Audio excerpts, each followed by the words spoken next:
Pemirsa, sejatinya tak ada yang tahu persis apa musabab rumah tangga Indra Bekti dan Aldila Jelita itu koyak. Secara mengejutkan, di tengah proses penyembuhan Indra, Aldila mengajukan cerai ke Pengadilan Agama Jakarta Selatan. Sontak saja hal itu memantik tanya halayak luas. Mengapa sebegitu tega Aldila meninggalkan Indra di tengah kondisinya tengah terpuruk?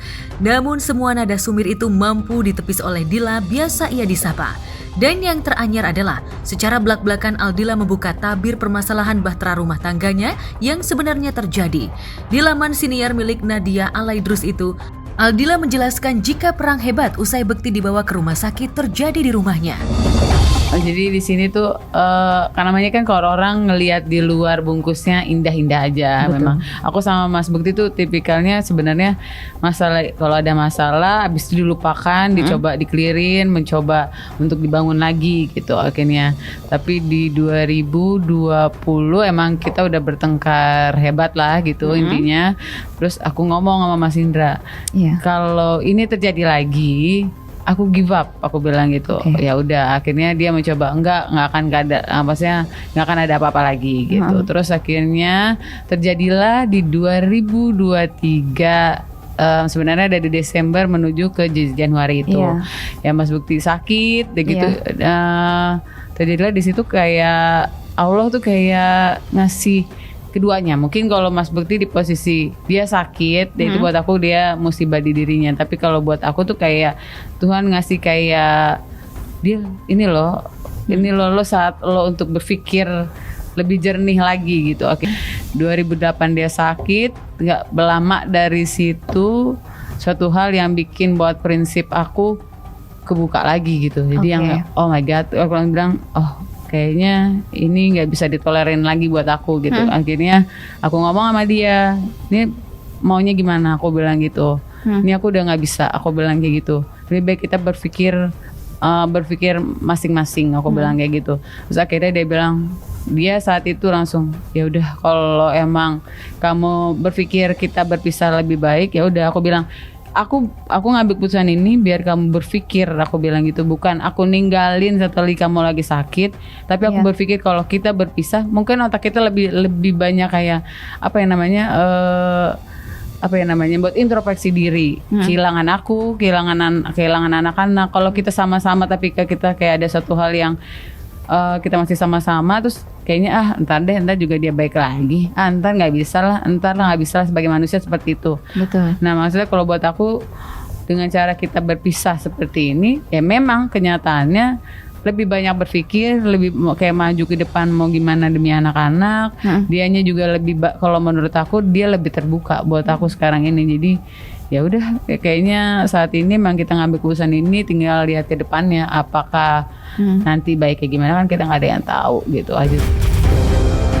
Lantas benarkah musabab itu semua karena Aldila yang selama ini berumah tangga dengan Bekti tak pernah tahu dengan siapa suaminya berkomunikasi, dan akhirnya ia mengetahui lantaran gawai pintar Bekti berhasil ia buka?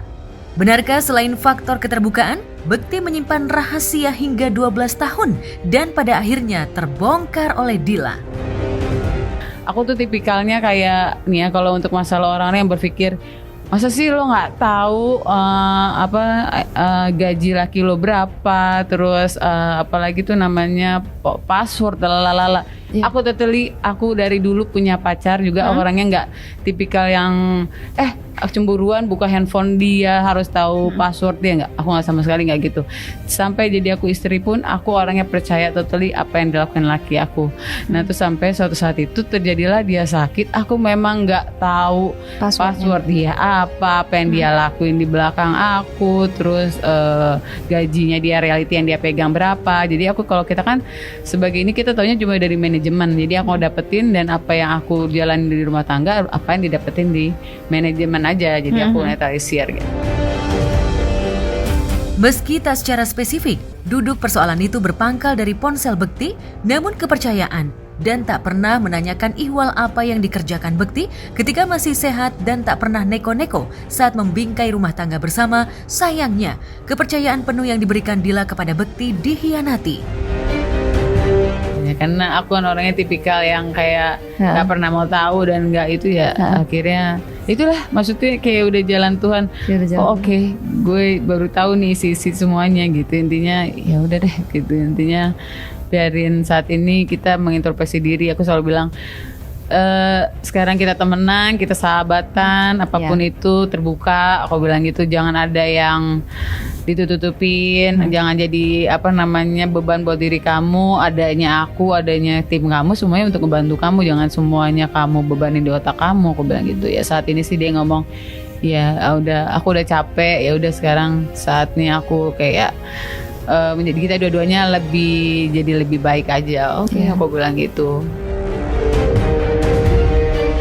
Menurut Dila, berumah tangga itu komunikasi dan terbuka. Apalagi Dila juga tak pernah membayangkan jika rumah tangganya dengan Bekti bakal berakhir. Yang ia harapkan Bekti bisa terbuka dengan semua yang ia kerjakan dan penghasilan selama ini. Maka wajar jika saat Bekti tiba-tiba sakit dan harus operasi, Dila panik lantaran tak mengetahui kondisi keuangan sang suami, hingga akhirnya ia memilih jalan pintas untuk membuka donasi untuk suaminya yang saat itu kritis. Nah terus saat itu memang aku nggak tahu, jadi Mas Indra punya kayak asuransi lalala, itu aku nggak sama sekali. Dia tahu, aku tahu asuransinya tapi baru berjalan 6 bulan gitu. Jadi aku saat itu kayak wow, ini apa yang aku lakuin gitu loh. Maksudnya suami aku juga kalau reality, masa sih Mas Bekti duit gajinya segitu? Ya emang Mas Bekti itu orangnya tipikal baik banget, kalau bisa nggak dibayar nggak usah dibayar. Tipikalnya seperti itu. Jadi apa yang didapetin ya segitu. Jadi aku kaget kan dengan berjalannya waktu.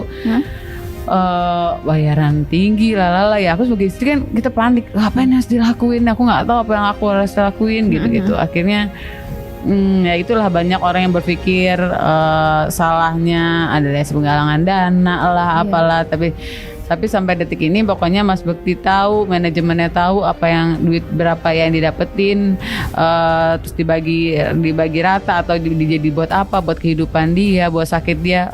Reality mereka tahu, ada aku orangnya terorganisir, tertata, aku tulisin di buku semuanya. Jadi orang mau ngomong apa aku tahu, sini yang ini dari artis ini nyumbang segini, nyumbang sini, semua tertulis dengan baik gitu.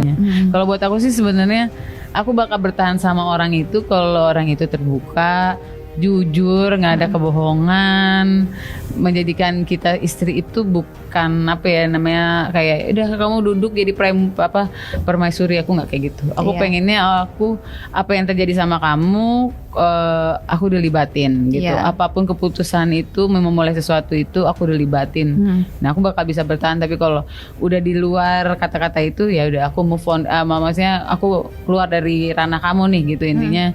Ya aku bukan yang terbaik jadi buat kamu, aku bilang ya gitu sih. Aku pengennya punya sesuatu nanti kehidupan lagi, aku dijadiin bagian dia, separuh dari kehidupan dia. Ya memang aku dibutuhkan buat dia gitu intinya. Mungkin pada akhirnya dirimu itu menyerah karena hal yang tadi kamu pengenin itu nggak didapetin tidak didapetin itu. Jadi dia pengennya semua bisa dia lakuin tanpa aku gitu. Semua pengen aku jadiin permaisuri. Mungkin kata orang enak dong. Enggak, aku bukan tipikal itu. Aku ngomong sama Mas Indra dari awal nikah, aku nggak pengen jadi permaisuri karena dia ngelakuin itu, tapi pengennya aku jadi setengah kehidupan kamu apapun yang kamu ambil keputusan apapun itu, ya aku dilibatkan. Aku pengennya sih kayak gitu. 1 minggu lebih Dila dan Bekti bercerai.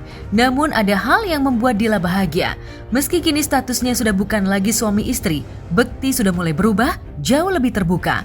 Hal itulah yang sejatinya diharapkan Dila ketika berumah tangga dengan Bekti. Apalagi Dila juga hingga saat ini masih memperhatikan kondisi kesehatan Bekti, meski hanya sebatas sambungan telepon. Namun hal itu tak lantas mengurangi rasa perhatian Dila pada orang yang telah memberinya 2 orang anak. Kalau buat aku gini, orang nggak ngerasain langsung kehidupan dirinya. Kalau dia memposisikan saat jadi aku, kayak kayak aku sama Mas Bekti ini Allah lagi kasih, udah cukup deh. Udah cukup deh kalian saling menyakiti, bahasanya jadi saling menyakiti. Sekarang tinggal gimana kalian yang mau menjalani kehidupan ini. Jadi buat aku tuh kayak udah deh, kayak udah jadi patokan kayak ayah sakit di tanggal 28, terus tiba-tiba Allah kasih ini lagi gitu, kayak intinya ya udah buat aku kayak udah ini lebih baik seperti ini, kita pisah. Jadi jangan orang berpikir kita berpisah terus aku kayak ya udah move on, gue gak mau tahu ya lo sakit kayak lo mau ngapain kayak enggak.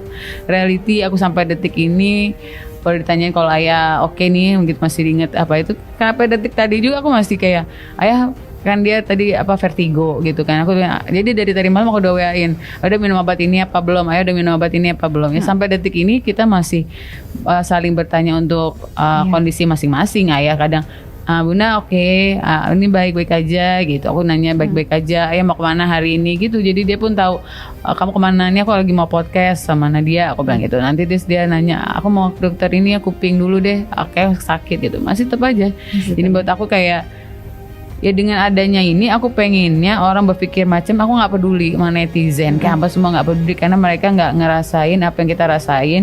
Aku cuma ngambil keputusan ini biar kita introspeksi diri mau jadi lebih baik atau enggak. Kalau kita lebih baik kan ya kita nggak tahu ke depannya gitu, kita lihat aja. Pokoknya aku bilang sama Mas Bekti, apapun yang dirasain sama kamu sama aku, apa yang nanti terjadi ke depannya kita saling terbuka aja gitu. Itu pasti, itu mah selalu kita kayak nanti malah sih covernya ini sekarang lebih sering, maksudnya kayak nanya kabar apa gitu, kamu lagi ngapain gitu.